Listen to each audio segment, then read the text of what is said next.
Bismillahirrahmanirrahim. Assalamualaikum warahmatullahi wabarakatuh. Jadi di video ini aku bakal ngejelasin tentang transaksi akuntansi dimulai dari tabular analisis sampai post closing trial balance. Jadi di sini aku udah siapin contoh transaksi yang dilakukan oleh Bu Seli selama bulan Juni. Ini akun-akun ini akan kita gunakan nantinya.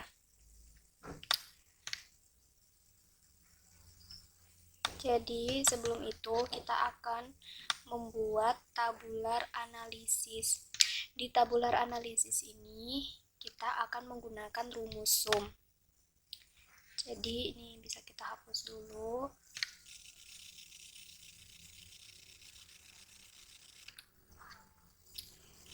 Untuk kolom yang ini, baris ini, kita bisa gunakan rumus sum, buka kurung, lalu kita geret di akun cash seperti ini, lalu tutup kurung. Lakukan juga di akun receivable sampai akun dividends.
Sedangkan untuk barisan ini kita bisa gunakan rumus sum.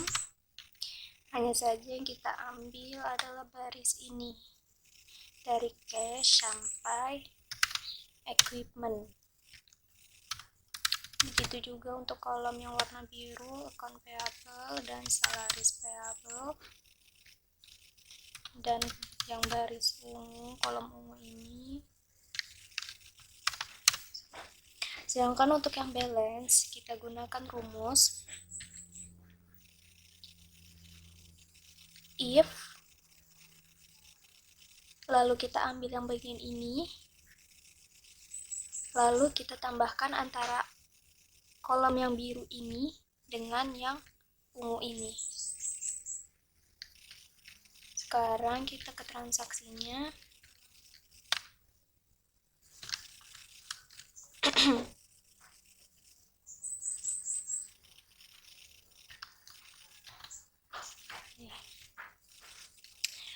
Jadi pada tanggal 1 Juni menyetor uang sebagai modal usaha ke bank sebesar 50 juta.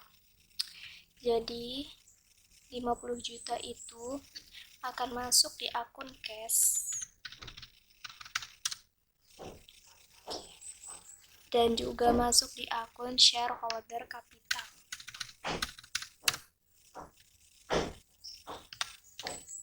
Lalu pada tanggal 3 Juni membeli tanah seharga 20 juta. Jadi di akun cash berkurang sebesar 20 juta. Ini bisa dilihat ya, tanda cek lagi berarti itu ada yang salah. Jadi di sini itu harus balance.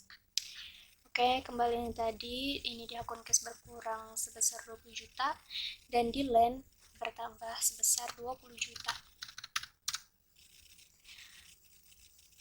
Lalu pada tanggal 4 Juni membeli peralatan seharga 6 juta.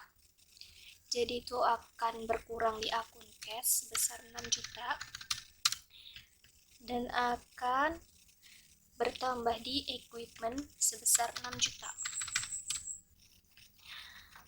Lanjut,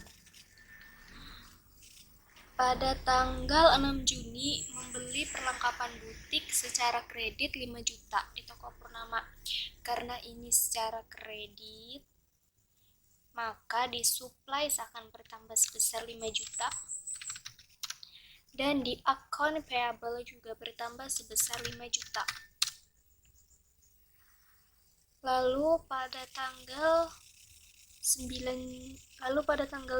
Juni membayar pekerja paruh waktu dengan gaji 1.200.000 per bulan. Karena di sini tertulis efektif bulan Juli, maka ini bisa kita skip karena yang kita data ini hanya transaksi pada bulan Juni. Next, pada tanggal 9 telah selesai mengerjakan layanan jasa untuk acara pernikahan Bu Permata dan sudah difakturkan untuk ditagih senilai 8 juta. Artinya, Bu Seli sudah mengerjakan layanan jasa, hanya saja itu belum dibayar. Jadi itu akan masuk ke akun receivable sebesar 8 juta dan juga masuk di akun revenue sebesar 8 juta. Lalu pada tanggal 10 membayar biaya iklan sebesar 300.000. Jadi di akun cash akan berkurang 300.000 dan di expense juga akan berkurang sebesar 300.000. Lalu pada tanggal 15 Juni membayar fotografer 2.500.000. Berarti di akun cash berkurang sebesar 2.500.000 dan di salaris payable juga berkurang sebesar 2.500.000. Next, pada tanggal 18 Juni menerima cicilan pembayaran atas faktur tanggal 9 Juni sebesar 6.500.000. Kita lihat tanggal 9, ketika Bu Seli sudah mengerjakan layanan jasa, hanya saja belum dibayar. Dan ketika pada tanggal 18, Bu Permata membayar layanan jasa yang telah dilakukan oleh Bu Seli, hanya saja itu belum lunas. Jadi, pada tanggal 18 ini akan masuk ke akun cash sebesar 6.500.000.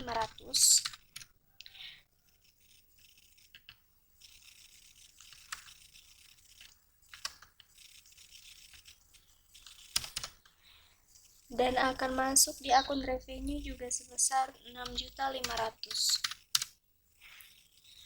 Lalu pada tanggal 20 membayar sebagian utang sebesar 3.500.000 atas pembelian peralatan kantor ke toko Purnama tanggal 6 Juni 2021.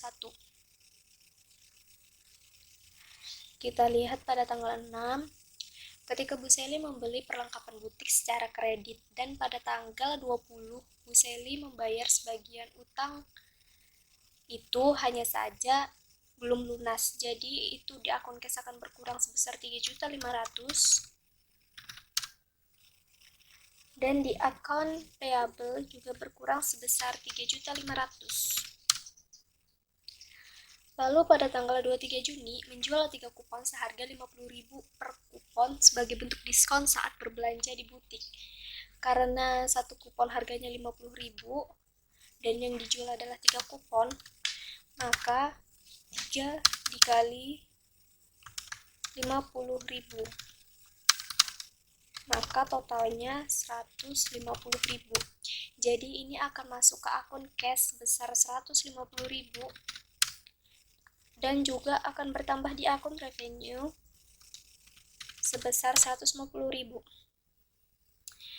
Pada tanggal 29 menerima 20 juta dari hasil penjualan butik, maka akan masuk di akun cash sebesar 20 juta dan juga masuk di akun revenue 20 juta. Terakhir, pada tanggal 30 Juni membayar gaji karyawan 9 juta, maka di akun cash akan berkurang sebesar 9 juta dan di salaris payable juga berkurang sebesar 9 juta. Hasilnya balance ya.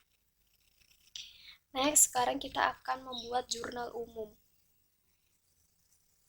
Sebelum kita membuat jurnal umum, kita akan membuat validasi data. Gimana caranya membuat validasi data? Kita bisa buat contohnya di sini. Misal kita kasih nama accounts, lalu kita klik, kita pilih data, lalu pilih validasi data. Kita bisa klik tambah aturan. Misal kita buat dari sini, kita bisa klik ini, lalu kita bisa geret ini sembarang kita maunya sampai mana, misal sampai sini, lalu kita klik OK. Udah jadi. Lalu untuk yang ini kita pilih drop down dari rentang, lalu ini bisa kita geser ke atas. Nah, akun ini kita gunakan. Kita bisa ambil yang ini, atau dalam bahasa Indonesia terserah. Lalu kita bisa klik, pilih rentang data. Lalu ini kita geret. Lalu kita klik OK. Oke, kembali ke yang tadi. Nah, kita bisa lihat, nih. Kita bisa milih, oke. Lalu ini terserah kita mau kasih warna apa. Kalau sudah, kita bisa klik selesai. Oke, kita lanjut kembali ke jurnal umumnya.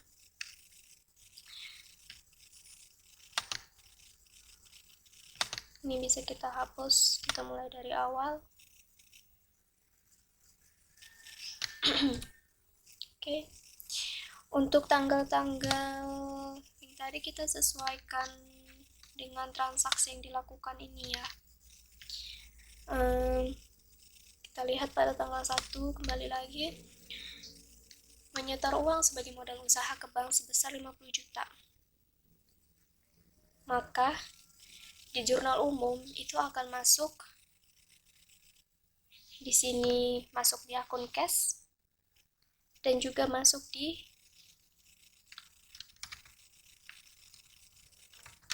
Seli Capital. Di cash dia akan masuk di debit sebesar 50 juta dan di kredit sebesar 50 juta. Lalu pada tanggal 3 Juni membeli tanah seharga 20 juta. Maka itu akan masuk di akun land untuk di debit dan cash untuk di kredit.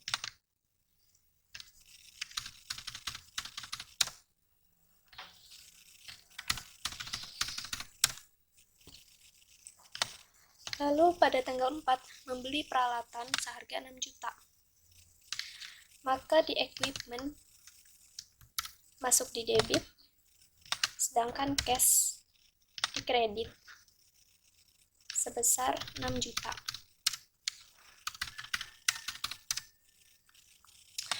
Next, pada tanggal 6 membeli perlengkapan butik secara kredit 5 juta di toko Purnama. Karena kredit, ini akan masuk di supplies, di debit, dan akun payable masuk di kredit sebesar 5 juta. Next, pada tanggal 7 Juni membayar pekerja paruh waktu dengan gaji 1.200.000 per bulan. Karena ini efektifnya bulan Juli, otomatis itu akan masuk di no entry. Jadi kita bisa pilih no entry, tadi debit 1.200.000. Lalu pada tanggal 9 telah selesai mengerjakan layanan jasa untuk acara pernikahan Bu Permata dan sudah difakturkan untuk ditagih senilai 8 juta. Karena telah selesai mengerjakan layanan jasa hanya saja belum dibayar, itu akan masuk di akun receivable dan juga service revenue. Jadi akun receivable-nya di debit sebesar 8 juta, service revenue-nya di kredit sebesar 8 juta. Next, pada tanggal 10 membayar biaya iklan 300.000. Maka pada tanggal 10 di kita pilih advertising expense di debit dan di cash di kredit. Jadi di advertising expense sebesar 300.000, di cash kredit 300.000. Next, pada tanggal 15 membayar fotografer 2.500.000. Maka yang masuk di debit adalah akun salaries expense dan yang di kredit adalah cash. Jadi di salaries expense-nya sebesar 2.500.000 di debit, sedangkan di cash kreditnya sebesar 2.500.000 juga. Lalu pada tanggal 18 menerima cicilan pembayaran atas faktur tanggal 9 Juni sebesar 6.500.000. Ini pembayaran yang dilakukan oleh Bu Permata atas layanan jasa yang telah dilakukan oleh Bu Seli. Jadi karena baru dibayar, itu akan bertambah di cash, masuk di debit, sedangkan di kredit adalah service revenue. Jadi kita bisa masukkan sebesar 6.500.000.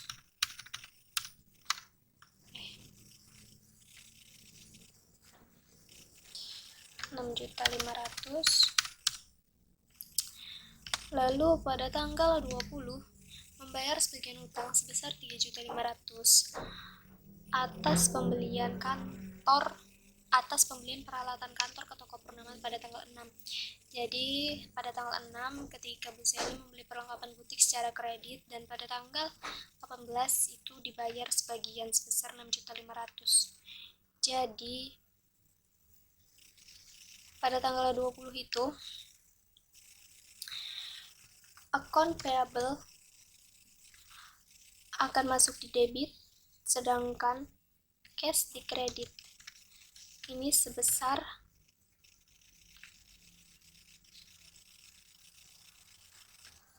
berapa tadi ya?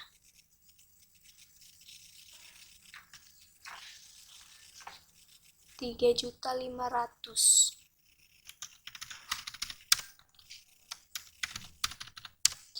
Lalu pada tanggal 23 menjual 3 kupon seharga 50.000. Jadi ini yang tadi, maka 150.000 ya. Pada tanggal 23. Maka di cash akan masuk di debit, sedangkan itu juga akan masuk di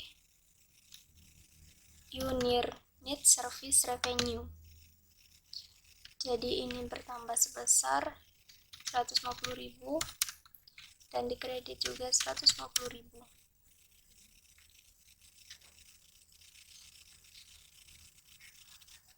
Lalu pada tanggal 29 menerima 20 juta dari hasil penjualan butik, maka di cash akan masuk di debit, service revenue akan masuk di kredit. Ini sebesar 20 juta. Terakhir tanggal 30 membayar gaji karyawan 9 juta. Maka yang masuk di debit adalah salaries expense dan yang di kredit adalah cash sebesar 9 juta. Bagian nomor 81 baris 81. Jadi ini tuh C81 dikurang sama bagian kolom D kredit ini jadi D81 gitu. Jadi kalian bisa lihat rumusnya di sini. Baru next yang di bawahnya tanggal 3 Juni itu kita pakai rumus antara ketika yang di atas ini kita tambahkan dengan C ini kolom debit dengan, lalu kita kurangkan dengan kolom kredit untuk bagian tanggal 3 Juni. Begitu juga seterusnya. Nih. Dan ini adalah perhitungan balance-nya, hasil akhirnya. Lalu kita juga lakukan di bagian seli kapital, land, equipment. Nah, kalau seli kapital kita gunain rumus antara D dikurang C ketika kredit dikurang sama dengan ketika kredit dikurang dengan debit. Sedangkan untuk land, ketika debit ini dikurang dengan kredit. Jadi khusus untuk akun cash itu semua rumusnya yang di bagian baris setelah yang pertama itu, dia adalah ketika debit dikurang kredit, dan itu semuanya sama. Nih.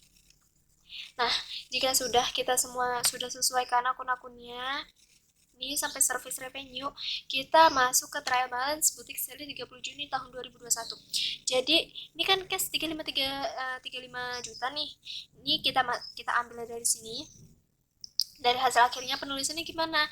Kita ambil, ini kan kolom E nih, kolom E. Kita lihat pada baris berapa?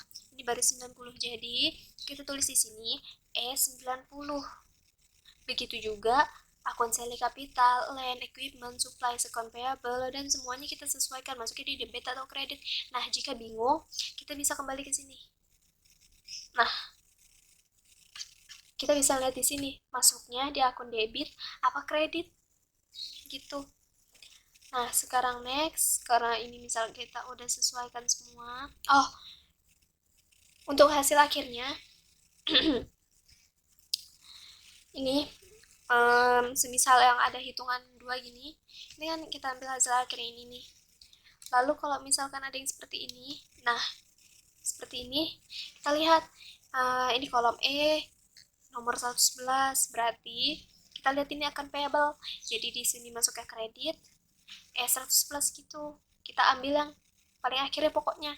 Nah, lalu kita masuk ke perhitungan total. Nah, gimana cara perhitungan total ini? Kita gunain rumus sum lagi. Jadi sama dengan sum buka kurung. Nah, kita geret nih sampai akun service revenue. Lalu kita tutup kurung, dapatkan hasilnya. Nih.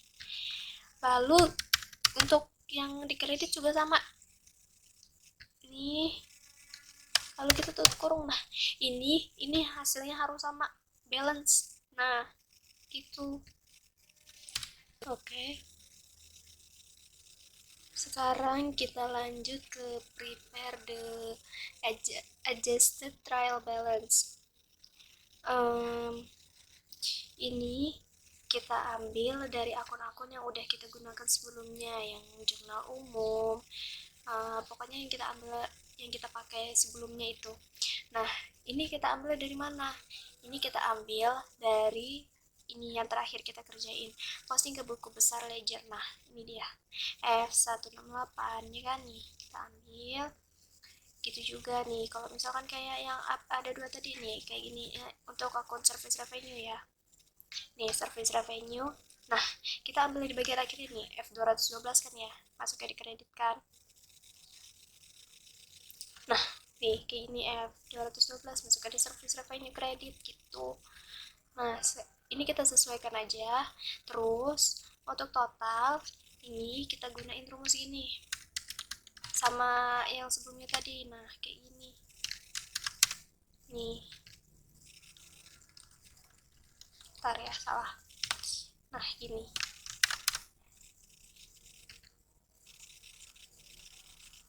Oh nih. Nah, itu kayak gini, kita juga gunain rumus gini sama. Nah, gini. Maka ini juga harus balance hasilnya. Nah, terus kita masuk ke income statement Sally Boutique di akhir bulan pada tanggal 30 Juni ya. Nah, ini untuk income statement kita ada revenues, expense, dan net income. Nah, revenues itu kita ambil yang ini ya, service revenue. Nah, kita masukin. Nah, untuk yang ini kita ambil yang di sini nih service revenue. Nah, ini dia. Terus expense itu kita ambil ini yang akun-akun expense kayak advertising expense, salaries expense, terus supplies expense, travel expense, insurance expense, depreciation expense. Nah, itu kita ambil, ini kita masukin karena itu masuknya di ini ya, kita masukin di debit nih. Debit, kredit, inget gitu. Lalu yang ini total expense ini kita totalkan nih. Nih, kita masukin di sini. Nah, terus net income ini dapat dari mana? Ini net income ini antara service revenue nih dikurang dengan yang net income. dikurang dengan yang total expense, hasilnya 21.400 nih. Ini rumusnya. Jadi ini service revenue dikurang total expense. Nih, ini hasilnya, dapat kan? Terus kita lanjut ke owner equity statement. Nah, beginning capitalnya ini 50 juta. Ini modal yang kita gunain di awal, oke? Ini yang kita ambil dari sini nih. I83 ya. Kita lihat kolom I nih nomor 83. Baris 83. Nih.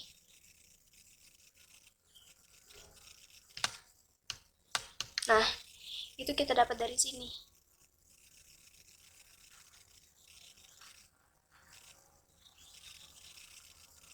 Nih.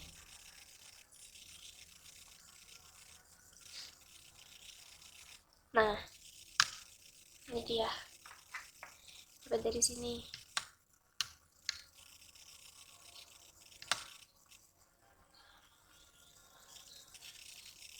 Kan beginning capital ya.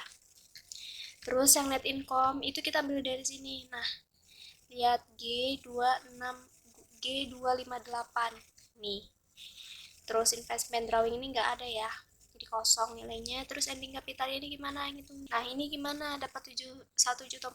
Ini ditambah ini, tambah ini, tambah ini. Jadi keempatnya ini ditambah. Nah, selanjutnya kita masuk ke statement of financial position. Jadi ini ada aset dan ada liabilities and owners equity. Jadi ini kita gunain aset akun-akun apa aja yang masuk ke dalam aset. Kita bisa lihat di sini. Ini akun-akun yang tadi kita gunakan untuk pembuatan jurnal umum yang berhubungan dengan transaksi sebelumnya. Dan ini kita bisa ambil di bagian adjusted trial balance. Lalu kita bisa jumlahkan total aset gunakan rumus sum seperti tadi. Yang dijumlah yang bagian ini. Lalu ada liabilities and owners equity.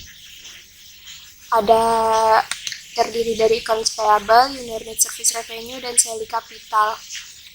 Lalu kita totalkan sama seperti tadi. Oke, udah dapat hasilnya. Sekarang kita lanjut ke bagian closing entries. Nah, ini kita buat validasi data seperti tadi ya. Nih, closing entries itu kita ambil service revenue, terus income summary, advertising expense, ini bagian expense semua. Terus terakhir bagian capital. Jadi ini service revenue ini sama income summary ini kayak jadi satu gitu, debit dan kreditnya. Terus ini sebelum ini bisa kita kosongin dulu ya, misal ini kita kosongin. Nih, kita kosongin. Nah, ini advertising expense ini kita yang bagian-bagian expense itu kita kumpulin. Advertising expense, salary expense yang tadi kita dapat itu, ini semuanya kita jadiin satu sebelum itu. Nah, ini kan hasilnya masuknya di kredit nih. Nah, ini kita totalkan nih. Nah, ini nih. Hasilnya seperti tadi kan 16.100.000. Nah, begitu juga income summary selling capital ini, income summary selling capital nih. Ini untuk bagian modalnya ya. Terakhir, kita masuk ke selling boutique post closing trial balance.